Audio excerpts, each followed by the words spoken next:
చేయబట్టి ఇది 1 year 1 year నుంచి చేస్తున్నావు రెగ్యులర్గా. సరే, రేపు పొద్దున్నే పెళ్ళి అయితే నీ పిల్లలను సాటిస్ఫాక్షన్ చేయగలవా?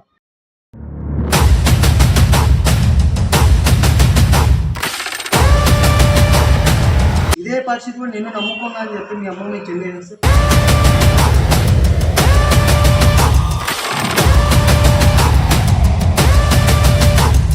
High guys, this is Chandra. Welcome back to my YouTube channel.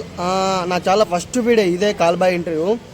మనోని బాధలకి ఏడవాళ్ళ అర్థమవుతలేదు, మనోని ఫైర్ అవ్వాలో అర్థమవుతలేదు. వీడియో మాత్రం చాలా బాగా వచ్చింది ఫ్రెండ్స్, చూసేయండి. Bye bro. మీ పేరు? అనిల్. అనిల్. ఓకే, అంటే ఇప్పుడు మీరు కాల్ బాయ్ వెళ్తుంటారు కదా, అట్లా ఎన్ని ఇయర్స్ అవుతుంది మీరు వెళ్ళబట్టి? నాకు ఒక 1 year అవుతుంది. 1 year అవుతుందా? రీసెంట్గానే వచ్చాను. ఇంటి ప్రాబ్లమ్స్ వల్ల రావాల్సి వచ్చింది. అంటే మీకు ఇలా గలీజ్ అనిపించట ఇలా చేయడము? అనిపిస్తుంది అన్న, గలీజ్గా అనిపిస్తుంది. కానీ ఇంటి పరిస్థితులు కదా, అమ్మకు హెల్త్ బాగలేదు, నన్ను నమ్ముకొని అమ్మ ఉంది, మా చెల్లెలు ఉంది, వాళ్ళ కోసమని చేస్తున్నాను. ఇదే పరిస్థితి కూడా నేను నమ్ముకున్నా అని చెప్పి మీ అమ్మ మీ చెల్లి చేస్తే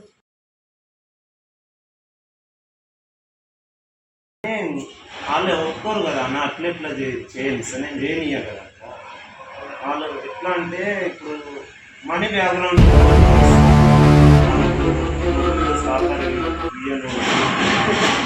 మనీ ఎక్కువ ఉండటం వచ్చి కంపెనీకి మీకు కలిసి ఉంటుంది. అంతే.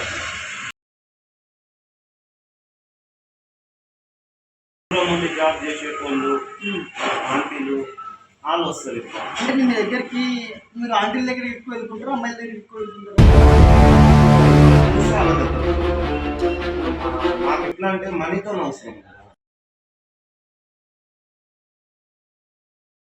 నీకు ఇట్లా చెడుగా అనిపించదు కదా, మనీ కోసము నా హెల్త్ ఖరాబ్ చేసుకొని వాళ్ళ దగ్గరికి వెళ్ళాలని సాటిస్ఫాక్షన్ చేస్తే నాకు పూట గడుస్తుందని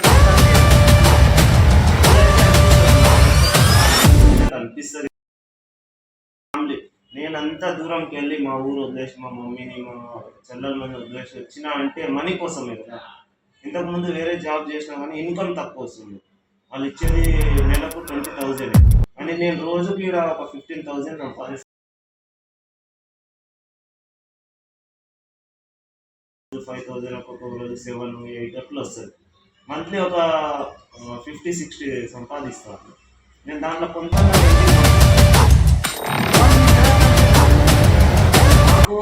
వేరే పర్సన్స్ ఉంటారు, చెప్తారు ఈ మేడం ఇట్లా చెప్తుంది, ఇట్లా ఫోన్ చేస్తుంది, ఇంత మాట్లాడినా అంటే సరే అన్న అని వాళ్ళతో మాట్లాడి పోతాం.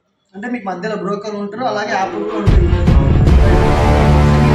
ఎన్ని డేస్ వర్క్ చేస్తారు కాల్బాయ్గా? మంత్లీ అంటే ఒక 15 days 20 days చేస్తాం. 15 days 20 days పక్కా వెళ్తారు. పక్కే. అంటే మీరు ఇట్లా అయింది కదా, రేపు పొద్దున మీకు ఇట్లా చేస్తే రేపు పొద్దున మీకు పెళ్ళి అవుతుంది, మీ ఆవిడకి అప్పుడు మీరు సాటిస్ఫాక్షన్ చేయలేదు, అప్పుడు ఏం చేస్తారు? అదే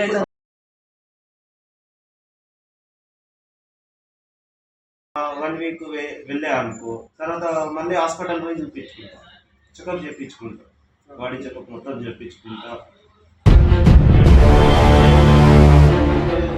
10 days 15 days మానేస్తుంది, ఉందని మొత్తం క్లియర్ అయ్యేదాకా ఉందని. అంటే మీకు ఫుల్ నైట్కి ఎంత ఇస్తారు, 1 టైంకి ఎంత ఇస్తారు?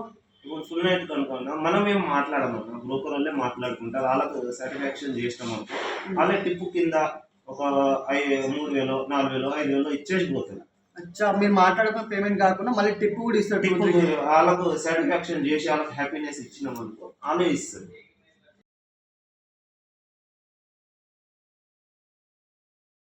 చెప్పరు. ఎవరినన్నా అడిగితే మేము అడగం కూడా, కానీ క్యాజువల్గా అడగం కూడా, కానీ అడుగు సపోజ్ ఎవరినన్నా అడిగాను అనుకో చెప్తారు. రానికి కుదరదు కదా, అందుకోసం మా సాటిస్ఫాక్షన్ కోసం పిలిపించుకుంటాము. మీకు అవన్నీ ఎందుకు, మీరు వచ్చింది సాటిస్ఫాక్షన్ చేసేసి వెళ్ళిపో అంతే, అవసరం అంటే ఇంకా డబ్బులు లోడేస్తానికి అంటారు. చాలా మంది ఏమంటారు అంటే ఇది ఎక్కువ యాప్స్ లోనే బుక్ చేసుకుంటా అంటారు, నిజమే? అవునన్నా, అదైతే ఎగ్జాక్ట్లీ కరెక్ట్. యాప్లలో బుక్ చేసుకుంటారు, మా నంబర్స్ మా కాంటాక్ట్ నెంబర్స్ అన్నీ ఉంటాయి దాంట్లో. బుక్ చేసుకుని నా లొకేషన్ పంపిస్తారు, లొకేషన్ కాడికి వెళ్ళిపోతాం. మ్యాక్స్లీ 1 టైంకి ఎంత ఇస్తారు?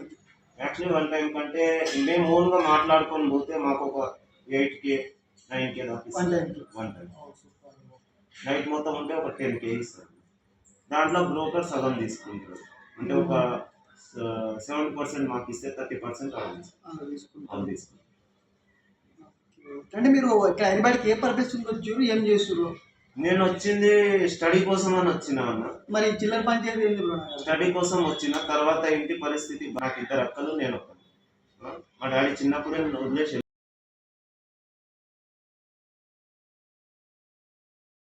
తెచ్చి అటో ఇటో చేసి ఊర్లోనే ఏదో చిన్న చిన్న పెద్ద వర్క్ చేసుకుంటే సంపాదించి అక్క పెళ్లి చేసేసిన ఒక అక్క పెళ్లి.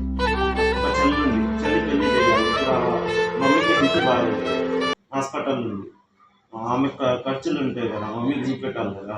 అందుకోసమని స్టడీ ఆపేసి దీంట్లో దిగిన. సరే, నువ్వు ఇంత లత్కోర పని చేస్తున్నావు కదా, అదే మీ ఊర్లో వాళ్ళకి తెలిసి ఎట్లుంటుంది నీ పరిస్థితి ఒకసారి ఆలోచించినావా? ఇప్పుడు దాకైతే తెలియాలి అన్న, ఫ్యూచర్ లో తెలిస్తే ఏం చేస్తున్నా కానీ ఎవరో వేరే వాళ్ళు ఏమో అనుకుంటారని చేస్తారు. నా ఫ్యామిలీని చూసుకోవాలి, నేను ఒక్కనే ఉన్నా మా ఫ్యామిలీని చూసుకోవడానికి, అందుకోసమని చేస్తున్నా. వేరే డబ్బున్న వాళ్ళకి లేని బాధ మనకి ఎక్కడికి వస్తుంది. అంటే ఇప్పుడు డబ్బు కోసం అన్నం కాకుండా గడ్డేం తింటా అంటావు. అంటే అట్లెట్లా తింటానా, అట్లెట్లా ఉండదు కదా. మరి ఇప్పుడు మనీ అన్న, ప్రతి దానికి మనీ. ఇప్పుడు అంతెందుకు, ఇప్పుడు మా చెల్లి మ్యారేజ్ చేయాలి, ఎవరైనా పెళ్లి కొడుకుని తెచ్చినా కూడా కట్నం ఎట్లా అని అడుగుతారు కదా. ఒక 10 లక్షలు 15 లక్షలు అయితే పక్క అడుగుతారు. ఏడికి వెళ్ళాలి? మా చెల్లిని పెళ్లి చేయకుండా అయితే ఉండలేదు కదా. మమ్మీ హాస్పిటల్ ఉంది, మమ్మీని చూసుకోవాలి కదా. అంటే ఇప్పుడు మీకు డబ్బులు ప్రాబ్లం సాల్వ్ అయిననుకో ఆపేస్తారా ఇంతతో? ఆపేస్తాను, అదైతే పక్క. నాకు ఈ వర్క్ మా మమ్మీకి హెల్త్ సాల్వ్ అయ్యి మా చెల్లికి పెళ్ళి అయిపోయి నేను సెటిల్ అయిపోయినా అనుకో ఆపేస్తాను కంపల్సరీ. ఫస్ట్ 100% ఆపేస్తాను.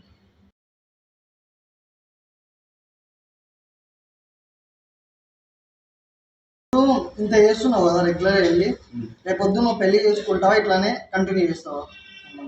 కాదన్నా, ప్రాబ్లమ్స్ సాల్వ్ అయిపోయి నేను హ్యాపీ ఉన్నాను, ఇది మొత్తం ఆపేసి స్టాప్ చేసేసి మ్యారేజ్ చేసుకొని కొత్త లైఫ్ని స్టార్ట్ చేస్తాను. నువ్వు దగ్గర ఎన్ని ఇయర్స్ అన్నావు చేయబట్టి? 1 ఇయర్. 1 ఇయర్ నుంచి చేస్తున్నావు రెగ్యులర్గా. సరే, రేపు పొద్దున్న పెళ్ళి అయితే నీ పిల్లలను సాటిస్ఫాక్షన్ చేయగలవా? అందుకోసమే కదా, ముందు జాగ్రత్త కోసమనే కదా వీక్కి ఒకసారి హాస్పిటల్ పోయి చూపించుకొని వస్తాం.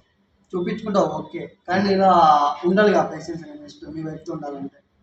చెప్తారు కదా, ఏమైనా ప్రాబ్లమ్స్ ఉంటే డాక్టర్ అప్పుడే చెప్పేస్తారు కదా. డాక్టర్ చెప్పేస్తారు, దాన్ని ఏం చేయాలో కూడా చెప్తారు కదా. దాని ప్రకారమే ఉంటా. పోకు ఒక 10 days 15 days అంటే పోను. నాకు తెలిసిన డాక్టర్ ఉన్నది ఇదే, ఆయన తానే పోతా. చెప్తాడు ఆయన, నువ్వు ఎక్కువ పోయినావు అనుకో ప్రాబ్లమ్స్ అవుతాయి, నేను పోకు అన్నాడు అనుకో ఆగిపోతా ఒక 10 days. కాదు బ్రో, ఇంకోటి ఇప్పుడు మీరు ఆ బ్రోకర్లు ఉంటారు కదా, ఆ బ్రోకర్లు మీకెందుకు చెప్పాలి? వాళ్ళు వెళ్ళొచ్చు, వాళ్ళకి డబ్బులు చాలా వస్తాయి మీకు మధ్యలో. బ్రోకర్లు అంటే వాళ్ళు ఎట్లా అంటే ఏజ్ పర్సన్స్ ఉంటారు, అంటే ఎక్స్పీరియన్స్ ఉన్న వాళ్ళు ఉంటారు. అంటే వాళ్ళు కోరుకుంటారు అంటే వాళ్ళు ఈ ఏజ్ వాళ్ళే కావాలని చెప్పి మా పిక్స్ చూపెడతారు. మేము ఒక 10 మంది ఉన్నాము, 10 మంది పిక్స్ ఆమెకు పెడతారు. అమ్మాయి అని ఉండే, ఆంటీ అని ఉండే, వాళ్ళకి పెడతారు. నాకు ఈ అబ్బాయి ఓకే అంటే మాకు కాంటాక్ట్ చేస్తారు. మేము చెప్తాం మాకు ఇంత ఇవ్వండి, మీరు ఎంత తీసుకుందని మేము చెప్తాం. వాళ్ళు మాట్లాడుకొని పంపించేది, లొకేషన్ పంపిస్తారు, మేడం కాల్ చేసి మాట్లాడతారు, వెళ్ళిపోతారు. అంటే వాళ్ళకి అబ్బాయిలు ఎందుకు మెయిన్లీ రీజన్ నచ్చేది ఎందుకని తెలియదు? ఏమో చెప్పలేము, నాది ఆంటీలకు అబ్బాయిలే నచ్చుతారు కదా. అంటే ఈ ఏజ్ పర్సన్ అయితే వాళ్ళ ఫుల్ సాటిస్ఫాక్షన్ అవ్వచ్చు ఒక కారణం కదా. అంతే, వీళ్ళు సాటిస్ఫాక్షన్ చేస్తారు, నన్ను నా హస్బెండ్ చేయలేదు ఇలానే చేస్తారని చేస్తారు. కానీ ఇది యాప్ లో ఎక్కువ అమ్మాయిల కన్నా ఆంటీలు ఎక్కువ ప్రిఫరెన్స్ ఇస్తా అంటారు. ఆంటీలే ఎక్కువ రిఫర్ చేస్తారు, ఆంటీలే ఎక్కువ పిలుస్తారు. నేను పోయిన దాంట్లో అయితే ఎక్కువ అయితే ఆంటీలు తక్కువ పోయినా.